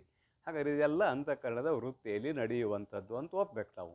ಮನ, ಬುದ್ಧಿ, ಚಿತ್ತು, ಅಹಂಕಾರ, 4 ಗುಂಪು ಅಥವಾ 4 ವೃತ್ತಿಗಳ ಗುಂಪು ಅಂತಃಕರಣ ಅಂತ ಕರಿತೇವೆ. ಆ ಅಂತಃಕರಣ ಜಡವಾದ ಅಂತಃಕರಣದಲ್ಲಿ ಚೈತನ್ಯ ಇರೋಣದರಿಂದ ಅವು ಚೇತನದಂತೆ ಆಗಿವೆ. ತಮೇವ ಭಾಂತಂ ಅನುಭಾತಿ ಸರ್ವಂ ಅಂತ ಇದೆಲ್ಲ ಕಡೆಗೆ ಅನ್ವಯ ಆಗುವಂಥ ವಿಚಾರ. ಅದಕ್ಕೆ ನಿನ್ನ ಸ್ವರೂಪ ಎಂಥದ್ದು ಅಂದ್ರೆ ಮೈತ್ರೇಯಿ ಸ್ವಯಂ ಜ್ಯೋತಿ ಸ್ವರೂಪ. ಸ್ವಯಂ ಜ್ಯೋತಿ ನೀನು, ಅದರಿಂದ ಸದ್ರೂಪನೋ ನೀನು. ಆದ್ದರಿಂದ ಸ್ವಯಂ ಜ್ಯೋತಿ ಅಂದರೆ ನೀ ಯಾವಾಗಲೂ ಇರುವವಳು ಅಂತ ಒಂದರ್ಥ. ಯಾವಾಗಲೂ ಇರುವವಳು, ಆಮೇಲೆ ಯಾವಾಗಲೂ ಅರಿಯುವವಳು ಅಂತ ಇನ್ನೊಂದು ಅರ್ಥ. 2 ಕೂಡ್ತದೆ ಇಲ್ಲಿ. ಸದ್ರೂಪವೇ ಚಿದ್ರೂಪ, ಚಿದ್ರೂಪವೇ ಸದ್ರೂಪ, ಪರಸ್ಪರ ಕೂಡಿಸ್ಕೋಬೇಕು. ಸ್ವಯಂ ಜ್ಯೋತಿಯು ಅದರಿಂದೇ ನೀನು ಸ್ವಯಂ ಜ್ಯೋತಿ ಸದ್ರೂಪಳು ಆಗಿರುವುದರಿಂದೇ ನಿತ್ಯ ಲೋಕ ಇಟ್ಕೊಂಡು ಹೇಳಕ್ಕೆ ಹೊಂಟಿದ್ದೀವಿ. ಯಾವುದಕ್ಕೆ ನಿತ್ಯ ಅಂತೇವಂದ್ರೆ ಅಭಾವ ಚತುಷ್ಟಯಕ್ಕೆ ಯಾವುದು ಅಪ್ರತಿಯೋಗಿಯಾಗಿದೆಯೋ ಅದು ನಿತ್ಯ. ಅಭಾವ 4 ಇದಾವ. ನಮ್ಮ ಶಾಸ್ತ್ರ ಅಲ್ಲದ, ನ್ಯಾಯಿಕರ ಶಾಸ್ತ್ರ. ಅದು ವಾಸ್ತವವಾಗಿ ಏನು ಮಾಡ್ತೇವೆ ಅಂತ ಕೇಳಿದರೆ, ಮುಮುಕ್ಷುಗಳಿಗೆ ಸಹಜವಾಗಿ ಅರ್ಥ ಆಗಲಿ ಅನ್ನುವ ದೃಷ್ಟಿಯಿಂದ ಬೇರೆಯವರ ಶಾಸ್ತ್ರಗಳ ವಿಷಯಗಳನ್ನು ಕೂಡ ನಾವು ಸ್ವೀಕಾರ ಮಾಡುತ್ತೇವೆ. ಸರ್ವಾಪೇಕ್ಷಾಚ ಯಜ್ಞಾದೇಹೇ ಅಶ್ವವತ್ ಒಂದು ಬ್ರಹ್ಮಸೂತ್ರ ಇದೆ. ಸರ್ವಾಪೇಕ್ಷಾಚ ಯಜ್ಞಾದೇಹೇ ಅಶ್ವವತ್ ಅಂತ ಒಂದು ದೃಷ್ಟಾಂತ ಕೊಟ್ಟಾರೆ. ಎಲ್ಲವನ್ನು ನಾವು ಅಪೇಕ್ಷಿಸುತ್ತೇವೆ ಆತ್ಮತತ್ವವನ್ನು ತಿಳಿಸುವ ಸಂದರ್ಭದಲ್ಲಿ. ಯಜ್ಞ ಯಾಗಾದಿಗಳನ್ನು ಕೂಡ ನಾವು ಅಂಗೀಕಾರ ಮಾಡ್ತೇವೆ ಚಿತ್ತ ಶುದ್ಧಿಗಾಗಿ, ಆತ್ಮನನ್ನು ತಿಳಿಸೋದಕ್ಕಾಗಿ ಅಲ್ಲ. ಭಗವದ್ಗೀತೆಗೆ ಆರಂಭದಲ್ಲಿ ಭಾಷ್ಯವನ್ನು ಬರೆಯುವಾಗ ಭಗವತ್ಪಾದರು ಒಂದು ಮಾತು ಬರೆದ್ದಾರೆ. ಶ್ರುತಿಯಲ್ಲಿ ಹೇಳಿರುವ ಕರ್ಮೋಪಾಸನೆಗಳನ್ನು ಫಲಾಪೇಕ್ಷೆ ಇಲ್ಲದೆ ಯಾರು ಅನುಷ್ಠಾನ ಮಾಡುತ್ತಾರೆಯೋ ಅವರ ಅಂತಃಕರಣ ಶುದ್ಧಿ ಆಗ್ತದೆ. ಅಂತಃಕರಣ ಶುದ್ಧಿ ದ್ವಾರ ಅವು ಪರಂಪರಾ ಕಾರಣ ಆಗ್ತಾವೆ ಮೋಕ್ಷಕ್ಕೆ ಅನ್ನುವ ಮಾತನ್ನು ಭಗವತ್ಪಾದರು ಗೀತಾ ಭಾಷೆದ ಆರಂಭದಲ್ಲಿ ಮಾತನ್ನು ಬರೆದ್ದಾರೆ. ಅಂದರೆ ನಾವು ಯಜ್ಞ ಯಾಗ ಹೋಮ ಹವನ ಎಲ್ಲ ಅಂಗೀಕಾರ ಮಾಡ್ತೇವೆ, ಪರಂತು ಮೋಕ್ಷಕ್ಕೆ ಅವು ಪರಂಪರಾ ಕಾರಣ ಅಲ್ಲದೆ ಸಾಕ್ಷಾತ್ ಕಾರಣಗಳು ಅಲ್ಲ. ಚಿತ್ತಶುದ್ಧಿಗೆ ಕಾರಣ, ಚಿತ್ತಶುದ್ಧಿಗೆ ಕಾರಣ ಆಗುವ ಮುಖಾಂತರ ಮೋಕ್ಷಕ್ಕೆ ಕಾರಣ ಅಂತ ಹೇಳ್ತೇವೆ. ಇದು ಪರಂಪರಾ ಕಾರಣ. ಸಾಕ್ಷಾತ್ ಕಾರಣ ಯಾವುದು ಅಂದ್ರೆ ಜ್ಞಾನ. ಚಿತ್ತಶುದ್ಧಿ ಆಗದೆ ಹೋದ್ರೆ ಜ್ಞಾನ ಆಗೋದಿಲ್ಲ, ಚಿತ್ತಶುದ್ಧಿ ಆಯ್ತಂದ್ರೆ ಜ್ಞಾನ ಆಗ್ತದೆ. ಅದಕ್ಕಾಗಿ ಅವು ಪರಂಪರಾ ಕಾರಣ. ಆರಾಧೋಪಕಾರಕ ಅಂತ ಕರೆದಾರೆ ಅದನ್ನು ಶಾಸ್ತ್ರ ಭಾಷೆಯಲ್ಲೇ. ಆರಾಧೋಪಕಾರಕ ಅಂದರೆ ದೂರದಲ್ಲಿ ಇದ್ದುಕೊಂಡು ಉಪಕಾರ ಮಾಡುವುದು. ಸನ್ನಿಹಿತ ಉಪಕಾರಕ, ಸನ್ನಿಹಿತೋಪಕಾರಕ ಯಾವುದು ಅಂದ್ರೆ ಜ್ಞಾನ. ಮೋಕ್ಷಕ್ಕೆ ಜ್ಞಾನವೇ ಕಾರಣ. ಅಂತೂ ಯಜ್ಞ ಯಾಗಾದಿಗಳನ್ನು ಕೂಡ ನಾವು ಅಂಗೀಕಾರ ಮಾಡುತ್ತೇವೆ. ಹಾಗೆ ಯಜ್ಞ ಯಾಗಾದಿ ಅಂಗೀಕಾರ ಮಾಡ್ಬೇಕಾದ್ರೆ ಜಗತ್ತನ್ನು ಅಂಗೀಕಾರ ಮಾಡ್ಬೇಕಲ್ಲನೇ. ಮತ್ತು ಅಂಗೀಕಾರ ಮಾಡದೆ ಹೋದರೆ ಹೇಗಾಗ್ತದೆ? ಅಂಗೀಕಾರ ಮಾಡಿದ್ವಿ, ಅಂಗೀಕಾರ ಮಾಡಿದಾಗ ಹಂಗಾರೆ ಈ ಜಗತ್ತನು ನಿತ್ಯ ಏನು ಅಂತ ಕೇಳಿದ್ರೆ ಅಲ್ಲ. ಇದಕ್ಕೆ 4 ಅಭಾವ ಇದಾವೆ: ಪ್ರಾಗಭಾವ, ಪ್ರಧ್ವಂಸಾಭಾವ, ಅನ್ಯೋನ್ಯಾಭಾವ, ಅತ್ಯಂತ ಅಭಾವ. ಹುಟ್ಟುವಕ್ಕಿಂತ ಮುಂಚೆ ಇಲ್ಲಿ ವಸ್ತು ಇಲ್ಲ, ಆ ವಸ್ತುವಿನ ಅಭಾವ ಇದೆ. ಅಭಾವ ಅಂದರೆ ಇಲ್ಲದಿರುವಿಕೆ, ಆ ವಸ್ತುವಿನ ಇಲ್ಲದಿರುವಿಕೆ ಇದೆ. ಯಾವ ವಸ್ತುವಿನ ಇಲ್ಲದಿರುವಿಕೆಯನ್ನು ಹೇಳುತ್ತೇವೆಯೋ ಆ ಇಲ್ಲದಿರುವಿಕೆಗೆ ಆ ವಸ್ತುವೇ ಪ್ರತಿಯೋಗಿ. ಇದು ಕನ್ನಡ ಭಾಷೆಯಲ್ಲಿ. ಯಾವ ವಸ್ತುವಿನ ಅಭಾವವನ್ನು ಹೇಳುತ್ತೇವೆಯೋ ಆ ಅಭಾವಕ್ಕೆ ಆ ವಸ್ತುವೇ ಪ್ರತಿಯೋಗಿ ಅಂತ ಸಹಜವಾಗಿ ಎಲ್ಲರೂ ಹೇಳ್ಕೊಂಡು ಬರ್ತೇವೆ. ಹಾಗಾದರೆ ನೀನು ಇಲ್ಲೇನು? ಯಾವಾಗಲೂ ನೀನು ಇದ್ದವಳೆ. ನಾನು ಇಲ್ಲ ಅನ್ನೋ ಅನುಭೂತಿ ಯಾರಿಗೆ ಬಂದಿದೆ ಹೇಳ್ರಿ ಹೋಗಲಿ. ಶಾಸ್ತ್ರದ ಮಾತು ಅಲ್ಲಿ ನಿಲ್ಲಿಸೋಣ ಒಂದು ಮಾತು. ನಿಮ್ಮ ಬಗ್ಗೆ ನಾನು ಇಲ್ಲ ಅನ್ನುವ ಅನುಭವ ನಿಮಗೊಮ್ಮೆ ಬಂದಿದೆ ಏನು? ವಸ್ತು ಮರೆತ ಅನುಭವ ಬಂದಿದೆ ನಿಮ್ಗೆ? ವಸ್ತು ಮರೆತಿದ್ದೀರಿ, ನಾನು ಮರೆತ್ನಿ ಅಂತೀರಿ. ನನ್ನನ್ನು ನಾನು ಮರೆತೆ ಅನ್ನುವ ಅನುಭವ ಒಬ್ಬರಿಗಾರ ಬಂದ್ರೆ ಹೇಳ್ರಿ ನೋಡೋಣ. ನಾನು ಇಲ್ಲ ಅನ್ನುವ ಅನುಭವ ಬಂದೇ ಇಲ್ಲ. ಮತ್ತು ನೀ ಯಾವಾಗಲೂ ಇರುವವಳು. ಮೈತ್ರಿಯನ್ನು ಮುಂದಿಟ್ಕೊಂಡು ನಮ್ಗೆ ನಿಮ್ಗೆ ಹೇಳಕತ್ತಾರೆ, ಯಾರಿಗೂ ಅಲ್ಲ. ಯಾವಾಗಲೂ ನೀನು ಇರುವವನು. ಆದ್ದರಿಂದ ನೀ ಏನಂದ್ರೆ ಪ್ರಾಗಭಾವ ನಿನಗಿಲ್ಲ. ನಾನು ಸತ್ತೆ ಈ ಅನುಭವ ಯಾರಿಗೂ ಬಂದಿದೆ? ನಾನು ಸತ್ತೆ ಅಂತ ಅನುಭವ ಬರಬೇಕಾದ್ರೆ ಅವನು ಇರಬೇಕಲ್ಲ ಇಲ್ಲಿ. ತಾನು ಸತ್ತದ್ದನ್ನು ತಾನು ನೋಡಬೇಕಲ್ಲವೇ? ನಾನು ಸತ್ಯ ಅಂತ ಅವನ ಬಾಯಿಂದ ಒಂದು ಮಾತು ಹೊರಗೆ ಬರಬೇಕಾದ್ರೆ ಅವನು ಇದ್ದಾಗ ಬರಬೇಕಲ್ಲ. ಎರಡು ಸುಳ್ಳು. ನಾನು ಹುಟ್ಟಿದೆ ಅನ್ನೋದು ಸುಳ್ಳ, ಹುಟ್ಟಿದ್ದು ನೋಡಿಲ್ಲ. ನಾನು ಸತ್ಯ ಅನ್ನೋದು ಸುಳ್ಳು, ಅಥವಾ ಸಾಯುವವನು ಅನ್ನೋದು ಸುಳ್ಳು. ಎರಡೂ ಇಲ್ಲ. ನಿನ್ನ ಸ್ವರೂಪಕ್ಕೆ ಪ್ರಧ್ವಂಸಾಭಾವ ಇಲ್ಲ. ಈ ಶರೀರಕ್ಕೆ ಪ್ರಾಗಭಾವ ಇದೆ, ಈ ಶರೀರಕ್ಕೆ ಪ್ರಧ್ವಂಸಾಭಾವ ಇದೆ. ಇನ್ನು ಅನ್ಯೋನ್ಯಾಭಾವ. ಅನೇಕ ಶರೀರ ಇದಾವೆ ಇಲ್ಲಿ. ಈ ಶರೀರ ಎದುರಿಗೆ ಕುಳಿತಿರುವ ಶರೀರ ಅಲ್ಲ, ಎದುರಿಗೆ ಕುಳಿತಿರುವ ಶರೀರ ಈ ಶರೀರ ಅಲ್ಲ. ಘಟವು ಪಟ ಅಲ್ಲ, ಪಟವು ಘಟ ಅಲ್ಲ. ಶಾಸ್ತ್ರೀಯ ಶಬ್ದ ಗೊತ್ತಿದ್ದಾವೆ ಎಲ್ಲರಿಗೂ. ನಾ ಇಲ್ಲೇ ಇಟ್ಕೊಂಡು ಒಂದು 2 ಮಾತು ಹೇಳಕತ್ತೀನಿ, ಮತ್ತೇನಿಲ್ಲ. ಘಟವು ಪಟ ಅಲ್ಲ, ಪಟವು ಘಟ ಅಲ್ಲ ಬರ್ಕೊಂಡು ಬಂದಾರ. ಇದು ಅನ್ಯೋನ್ಯಾಭಾವ. ಪ್ರತಿಯೊಂದು ವಸ್ತುವು ತನ್ನಲ್ಲಿ ತಾನು ತಾದಾತ್ಮ್ಯ ಸಂಬಂಧದಿಂದ ಇರುತ್ತದೆ. ಇದರ ಜೊತೆಗೆ ಇನ್ನೊಂದು ಮಾತು, ತನ್ನಲ್ಲಿ ತಾನು ಇರುತ್ತದೆ ಅಂತ ಹೇಳಕತ್ತೇನೆ. ತನಗೆ ಆಧಾರ, ತಾನೇ ಆಧೇಯ. ಇದು ಶಾಸ್ತ್ರವನ್ನು ಹೇಳುವಾಗ ಹೇಳುವಂಥ ವಿಚಾರ. ತಾದಾತ್ಮ್ಯ ಸಂಬಂಧದಿಂದ ಪ್ರತಿಯೊಂದು ವಸ್ತು ತನ್ನಲ್ಲಿ ತಾನು ಇರುತ್ತದೆ. ಅದನ್ನು ನಾವು ತಾದಾತ್ಮ್ಯ ಸಂಬಂಧ ಅಂತೇವೆ. ನೈಯಾಯಿಕ ಸಮವಾಯ ಸಂಬಂಧ ಅಂತಾನೆ. ಅವಾಗ ನಮಗೆ ವ್ಯತ್ಯಾಸ ಇದೆ. ಸಮವಾಯ ಸಂಬಂಧಕ್ಕೂ ತಾದಾತ್ಮ್ಯ ಸಂಬಂಧಕ್ಕೂ ವ್ಯತ್ಯಾಸ ಇದೆ. ತಾದಾತ್ಮ್ಯ ಅಂದ್ರೆ ಆ ವಸ್ತುವಿನ ಸ್ವರೂಪ, ಘಟದ ಸ್ವರೂಪ ಘಟಕ್ಕೆ ಸಂಬಂಧ, ಪಟದ ಸ್ವರೂಪ ಪಟಕ್ಕೆ ಸಂಬಂಧ, ಶರೀರದ ಸ್ವರೂಪ ಶರೀರಕ್ಕೆ ಸಂಬಂಧ. ತಾದಾತ್ಮ್ಯ ಸಂಬಂಧ. ಪ್ರತಿಯೊಂದು ವಸ್ತು ತನ್ನಲ್ಲಿ ತಾನು ತಾದಾತ್ಮ್ಯ ಸಂಬಂಧದಿಂದ ಇರೋಣದರಿಂದ ಇನ್ನೊಂದು ವಸ್ತುವಿನಲ್ಲಿ ಇದು ಇಲ್ಲ. ಇದುವೇ ಅನ್ಯೋನ್ಯ ಭಾವ. ಆ ವಸ್ತು ಈ ವಸ್ತು ಅಲ್ಲ, ಈ ವಸ್ತು ಆ ವಸ್ತು ಅಲ್ಲ. ಇದು ಅನ್ಯೋನ್ಯ ಭಾವ. ಆತ್ಮತತ್ವಕ್ಕೆ ಅನ್ಯೋನ್ಯಾಭಾವ ಇದೆ ಅನ್ನೋದು ಕೇಳಿದರೆ ಆತ್ಮತತ್ವವನ್ನು ಬಿಟ್ಟು ಇನ್ನೊಂದಿಲ್ಲ. ಐತಿ ಅಂತ ಯಾರು ಅಂದ್ಗಿಂದೇರಿ, ಅದೆಲ್ಲದರ ಒಳ ಹೊರಗೆ ತುಂಬಿಕೊಂಡಿದೆ. ಒಂದಿಟ್ಟು ಹೊರಗೆ ಬಂದು ಚಿಂತನೆ ಮಾಡೋಣ. ಎಲ್ಲದರ ಒಳ ಹೊರಗೆ ತುಂಬಿಕೊಂಡಿದೆ. ಪೂರ್ಣಮದ ಪೂರ್ಣಮಿದಂ ತದಂತರಸ್ಯ ಸರ್ವಸ್ಯ ತದು ಸರ್ವಸ್ಯಾಸ್ಯ ಬಾಹ್ಯತಃ ಉಪನಿಷತ್ತಿನ ಮಾತುಗಳು. ಅದು ಇಲ್ಲದೆ ಇರುವ ಜಾಗನೇ ಇಲ್ಲ. ಯಾಕದು ಪೂರ್ಣ ಅಲ್ಲ.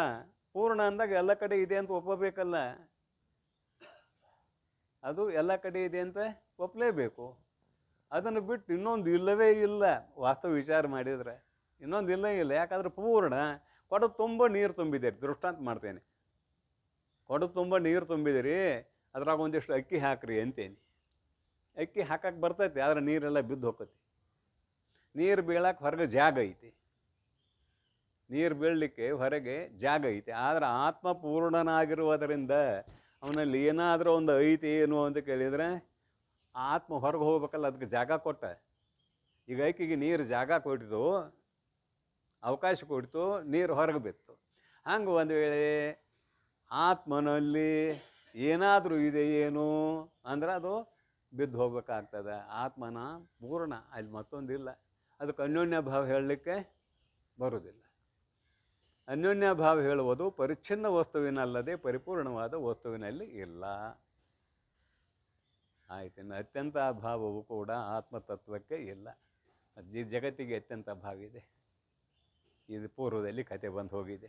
ಅತ್ಯಂತ ಭಾವ ಪ್ರತಿ ಕ್ಷಣದಲ್ಲಿ ಬದಲಾಗ್ತದಲ್ಲ, ಪ್ರತಿ ಕ್ಷಣದಲ್ಲಿ ಬದಲಾಗ್ತದೆ. ಇದೇ ಮಿಥಮ್ ಅಂತ ಯಾರು ಹೇಳವ್ರು? ಯಾವ ಪಂಡಿತರು ಹೇಳವ್ರು? ಅನಿರ್ವಚನೀಯ ಶಬ್ದ ವಿವರಣೆ ಮಾಡುವಾಗ ಇದು ಬಂದಿದೆ. ಇಲ್ಲದೆ ಇದ್ದದ್ದು ಇದೆ ಎಂದು ತಿಳಿದುಕೊಂಡಿದೆ, ಇದು ತಪ್ಪು. ಕಣ್ಣು ಮುಚ್ಚಿ ತೆಗೆಯೋದ್ರೊಳಗಾಗಿ ಬದಲಾಗಿರ್ತತಿ. ಕಣ್ಣು ಮುಚ್ಚಿ ತೆಗೆಯೋದ್ರೊಳಗಾಗಿ ಬದಲಾಗಿರ್ತತಿ. ಅದೇ ಇದು ಅಂತ ಹೆಂಗಂತಿ? ಇದು ಅತ್ಯಂತ ಭಾವ ಜಗತ್ತಿಗೆ, ನಿನ್ನ ಶರೀರಕ್ಕೆ. ಆದರೆ ಆತ್ಮತತ್ವಕ್ಕೆ ಅತ್ಯಂತ ಭಾವ ಇಲ್ಲ. ಯಾಕೆ? ಅದು ಬದಲಾಗೋದಲ್ಲ. ಇದು ಬದಲಾಗ್ತದೆ. ಶರೀರ ಬದಲಾಗ್ತದೆ. ಶರೀರ ಅಂದಾಗ ಜಗತ್ತಿಗೆ ಅನ್ವಯ ಆಗ್ತದೆ. ನೆನಪಿಟ್ಕೊಳ್ಳು. ಪುಂಡಾಂಡ ಬ್ರಹ್ಮಾಂಡ ಶರೀರ ಬದಲಾಗ್ತದೆ. ಆದ್ರೆ ಒಳಗಿರೋ ಆತ್ಮತತ್ವ ಬದಲಾಗೋದಿಲ್ಲ. ಬಾಲ್ಯ ಅವಸ್ಥೆಯಲ್ಲಿ ಯಾವ ಚೇತನದ ಅನುಭವ ನಿಮಗಿದೆ, ಈಗೂ ಅದೇ ಚೇತನದ ಅನುಭವ ಇದೆ. ಮುದುಕ ಶರೀರದ ದೃಷ್ಟಿಯಿಂದ ಮುದುಕ, ಆತ್ಮನ ದೃಷ್ಟಿಯಿಂದ ಮುದುಕ ಅಲ್ಲ. ಶರೀರದ ದೃಷ್ಟಿಯಿಂದ ಮುದುಕ ಆಗ್ಬಹುದು, ಹುಡುಗ ಆಗ್ಬಹುದು, ತರುಣ ಆಗಬಹುದು. ಆದರೆ ಆತ್ಮನ ದೃಷ್ಟಿಯಿಂದ ಯಾವುದೂ ಇಲ್ಲ. ಆದುದರಿಂದ ನೀನು ನಿತ್ಯನು.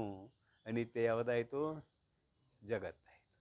ಶರೀರ ಅನಿತ್ಯ, ಆತ್ಮ ನಿತ್ಯ. ನಿತ್ಯ ಅನ್ನುವ ಪದವನ್ನು ವಿಸ್ತಾರ ಮಾಡಿದರು. ನಿತ್ಯ, ನೀನು ನಿತ್ಯನು, ಆದ್ದರಿಂದಲೇ ಅಪರೋಕ್ಷನು. ಯತ್ ಸಾಕ್ಷಾತ್ ಅಪರೋಕ್ಷಾತ್ ಬ್ರಹ್ಮ. ಉಪನಿಷತ್ ಬೃಹದಾರಣ್ಯಕೋಪನಿಷತ್ ಏನು ಹೇಳ್ತದಂದ್ರೆ, ಯತ್ ಸಾಕ್ಷಾತ್ ಅಪರೋಕ್ಷಾತ್ ಬ್ರಹ್ಮ. ಯಾವುದು ಸಾಕ್ಷಾತ್, ಯಾವ ಪ್ರಮಾಣಗಳೂ ಇಲ್ಲದೆ ಸ್ವಯಂ ಅಪರೋಕ್ಷ ನಿನ್ನ ಅನುಭವಕ್ಕೆ ಬಂದಿದೆಯೋ ತತ್ ಬ್ರಹ್ಮ, ಅದು ಬ್ರಹ್ಮ. ಅದನ್ನು ನಮ್ಮ ತಮಾಷೆಯಾಗಿ ನಾನು ಹೇಳಿರ್ತೇನೆ ಒಮ್ಮೊಮ್ಮೆ. ನಾನು ಇದ್ದೇನೆ ಅನ್ನುವುದನ್ನು ಯಾರನ್ನಾರ ಕೇಳಿ ಹೇಳಿರೇನೋ? ನಿಮ್ಮವ್ವ, ನಿಮ್ಮಪ್ಪ, ನಿಮ್ಮ ಬಂಧು ಬಾಂಧವರು ಹೇಳಿದಾಗ ತಿಳ್ಕೊಂಡು ಹೇಳಿರೇನೋ? ಇಲ್ಲ. ನಾನು ಇದ್ದೇನೆ ಅನ್ನುವ ಅನುಭವ ಸಣ್ಣ ಮಗುವಿನನ್ನು ಮೊದಲು ಮಾಡಿಕೊಂಡು ವಯೋವೃದ್ಧರವರೆಗೆ ಇದೆಯಪ್ಪ. ಇಲ್ಲಿ ಯಾವ ಪ್ರಮಾಣ ಬೇಕಿಲ್ಲ? ಯಾವ ಪ್ರಮಾಣವೂ ಇಲ್ಲ. ನಿನಗೆ ನೀನೇ ಪ್ರಮಾಣ, ನೀನೇ ಸಾಕ್ಷಿ. ಅದಕ್ಕೆ ಯತ್ ಸಾಕ್ಷಾತ್ ಅಪರೋಕ್ಷಾತ್ ಬ್ರಹ್ಮ.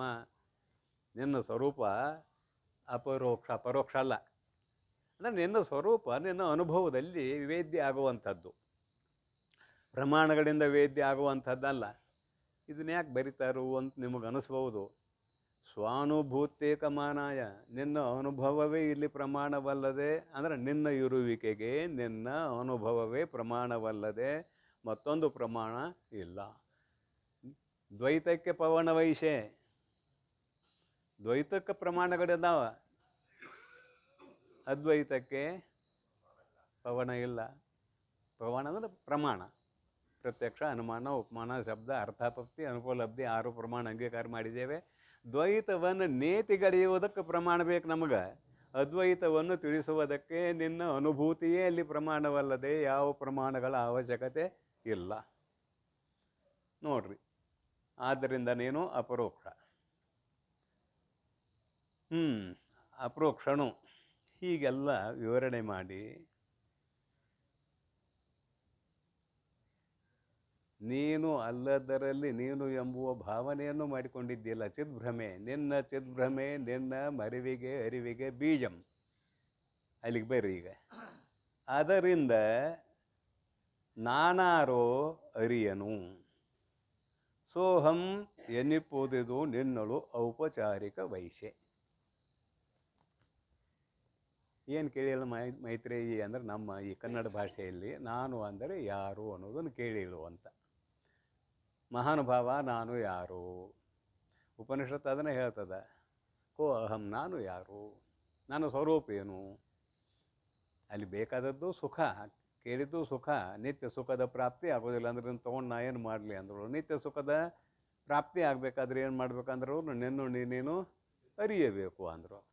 ನನ್ನನ್ನು ನಾನು ಅರಿಯಬೇಕಾದ್ರೆ ಏನು ಮಾಡಬೇಕಂದ್ರೆ ಶ್ರವಣಾದಿಗಳನ್ನು ಅಲ್ಲಿ ಹೇಳಿ ಆಯಿತು. ಆಕೆ ಒಂದು ವೇಳೆ ತನ್ನನ್ನು ತಾನು ಅರಿತಿದ್ದರೆ ನಿನ್ನನ್ನು ನೀನು ಅರಿಯಬೇಕು ಅಂತ ಹೇಳುವ ಪ್ರಸಂಗ ಇರಲಿಲ್ಲ. ಮೈತ್ರೇಯಿ ಯಾರು ಮೈತ್ರೇಯಿ?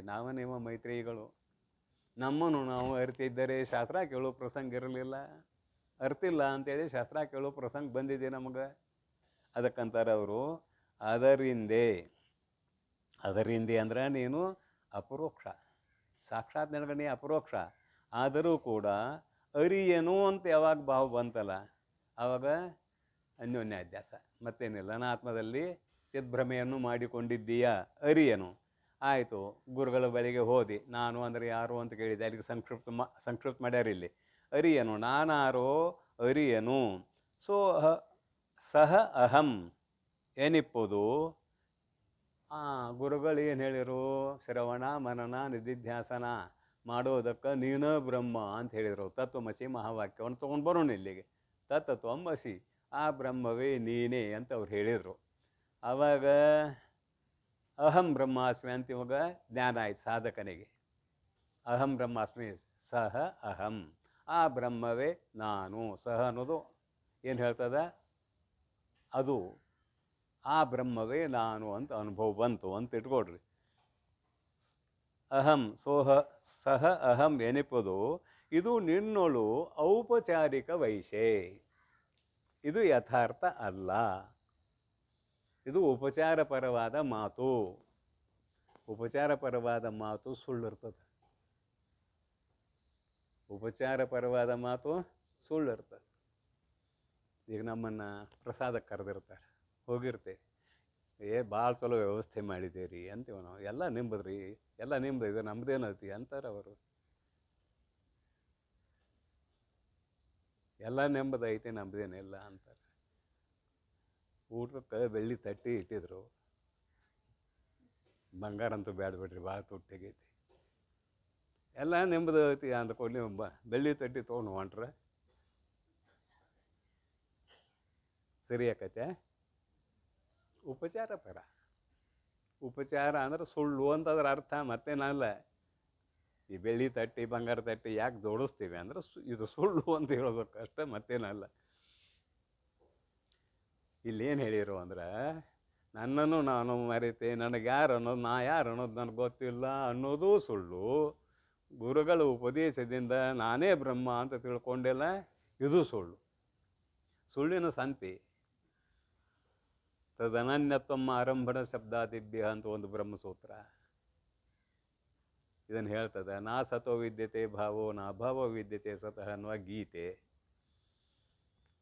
ಘಟವೇ ಪುಷಿ ಘಟವೇ ನೀನು ದಿಟದಂತೆ ತೋರಿ ಮೋಹಿಪುದನು ಏನೆಂಬೆ ಎಂದು ನಿಜಗುಣ ಶಿವಯೋಗಿಗಳು ಈಗ ಅತ್ಯಂತ ಭಾವದ ವಿಷಯಕವಾಗಿ ಹೇಳಿದ್ದಾರೆ. ಮತ್ತೇನಿಲ್ಲ.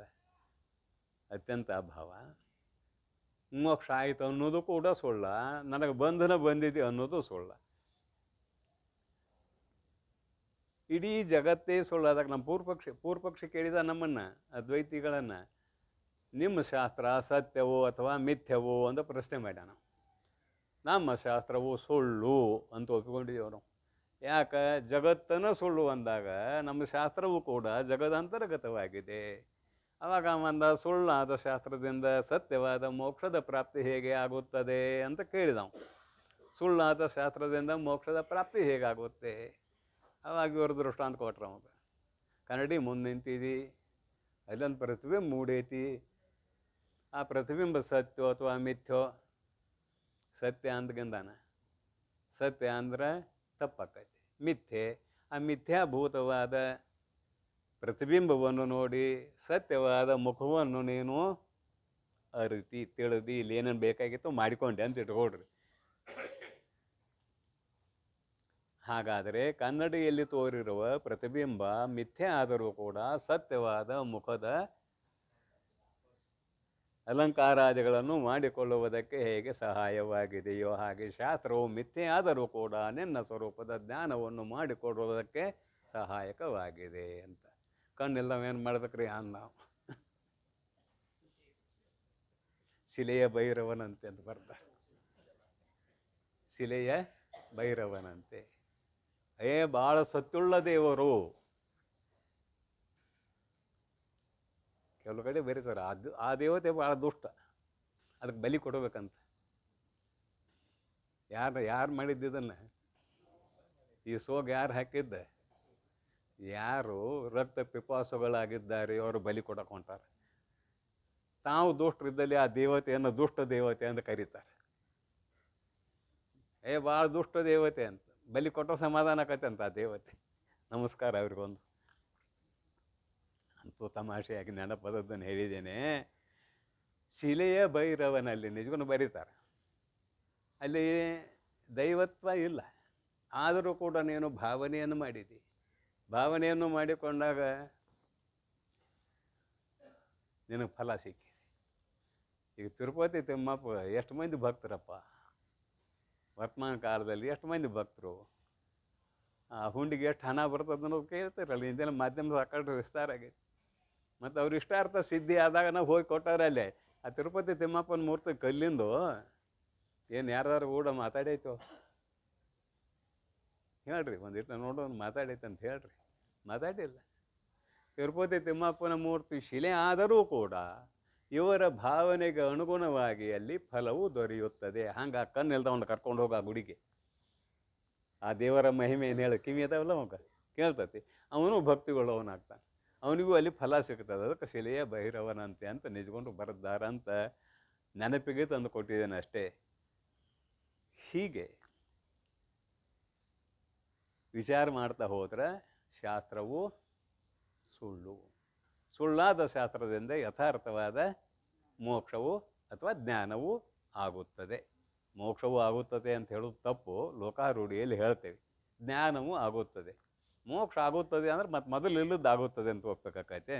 ಅದಕ್ಕೆ ಜ್ಞಾನವೂ ಆಗುತ್ತದೆ. ಈ ಜ್ಞಾನ ಯಾವಾಗ ಆಯಿತು ಇದು ಕೂಡ ಇಲ್ದಂಗೆ ಆಕೈತಿ. ಜ್ಞಾನವೂ ಕೂಡ ಇಲ್ಲ. ಎರಡು ಭಾಗ ಮಾಡ್ತೇವೆ. ಒಂದು ವೃತ್ತಾತ್ಮಕ ಜ್ಞಾನ, ಇನ್ನೊಂದು ಅನುಭವಾತ್ಮಕ ಜ್ಞಾನ. ಅನುಭವಾತ್ಮಕ ಜ್ಞಾನ ನಾಶ ಆಗೋದಿಲ್ಲ, ಅದು ನಿನ್ನ ಸ್ವರೂಪ. ವೃತ್ತಾತ್ಮಕ ಜ್ಞಾನ ನಾಶ ಆಗ್ತದೆ. ವೃತ್ತಾತ್ಮಕ ಜ್ಞಾನವು ಅನುಭವಾತ್ಮಕ ಜ್ಞಾನಕ್ಕೆ ಕಾರಣವಾಗಿದೆ. ವೃತ್ತಾತ್ಮಕ ಜ್ಞಾನ ಅನುಭವಾತ್ಮಕ ಜ್ಞಾನಕ್ಕೆ ಕಾರಣವಾಗಿದೆ. ಅದಕ್ಕೆ ಇದು ನಾಶ ಆಗ್ತದೆ. ವೃತ್ತಾತ್ಮಕ ಜ್ಞಾನ ಅಂತಃಕರಣದಲ್ಲಿ ತಯಾರಾದದ್ದು. ಇದು ಹುಟ್ಟೈತಲ್ಲ, ಜ್ಞಾನ ಹುಟ್ಟೈತಿ. ಯಾವ ಜ್ಞಾನ? ವೃತ್ತಾತ್ಮಕ ಜ್ಞಾನ. ಆದರೆ ಅನುಭವಾತ್ಮಕ ಜ್ಞಾನ ಹುಟ್ಟಿಲ್ಲ. ಅದರ ಮ್ಯಾಲೆ ಏನು ಮುಸುಕಾಗಿತ್ತು ಅದನ್ನು ತೆಗಿತಿದ್ದು. ಆವರಣ ಭಂಗಾನುಕೂಲ ವ್ಯಾಪಾರ ಜ್ಞಾನಂ ಬರ್ದಾರ, ಲಕ್ಷಣ ಬರ್ದಾರ. ಆವರಣ ಭಂಗಾನುಕೂಲ ವ್ಯಾಪಾರ ಜ್ಞಾನಂ. ಅಜ್ಞಾನವೆಂಬುದು ಆವರಣ ಏನಾಗಿತ್ತಲ್ಲ, ಆವರಣವನ್ನು ತೆಗೆದು ಹಾಕ್ತದೆ. ಯಾವುದು? ವೃತ್ತಾತ್ಮಕ ಜ್ಞಾನ. ಅದನ್ನು ತೆಗೆದು ಅದ್ರ ಕೂಡ ತಾನು ಹೋಯಿತು. ಕರ್ಪೂರವನ್ನು ಸುಟ್ಟು ಅಗ್ನಿಯು ತಾನು ಆರಿದಂತೆ ಅಲ್ಲೇನೂ ಉಳಿದಿಲ್ಲ. ಬೂದಿರ ಐತೇನ ಇಲ್ಲಿ? ಬೂದಿ ಇಲ್ಲ. ಬೆಂಕಿರ ಐತೇನ ಇಲ್ಲಿ? ಬೆಂಕಿಯೂ ಇಲ್ಲ. ಅದರಂತೆ ಇಲ್ಲಿ ಶಾಸ್ತ್ರಜನ್ಯ ಜ್ಞಾನ, ಶಾಸ್ತ್ರದ ಮಿಥ್ಯೆ ಆದರೂ ಕೂಡ ಶಾಸ್ತ್ರಜನ್ಯ ಜ್ಞಾನ ಏನು ಮಾಡ್ತದೆ? ಅಜ್ಞಾನವನ್ನು ನಿವಾರಣೆ ಮಾಡಿ ಮೋಕ್ಷಕ್ಕೆ ಕಾರಣವಾಗುತ್ತದೆ. ಅಂದರೆ ಆತ್ಮ ಸಾಕ್ಷಾತ್ಕಾರಕ್ಕೆ ಕಾರಣ ಆಗುತ್ತದೆ ಅಂತ ಇಷ್ಟ ಅಭಿಪ್ರಾಯ. ಮತ್ತು ಮುಂದಿನ ವಿಚಾರವನ್ನು ನಾಳಿನ ಪ್ರವಚನದಲ್ಲಿ ನೋಡೋಣ ಅಂತ ಹೇಳ್ತಾ ಇಂದಿನ ಈ ವಿಷಯಕ್ಕೆ ವಿಶ್ರಾಂತಿ. ಓಂ ತತ್ಸತ್.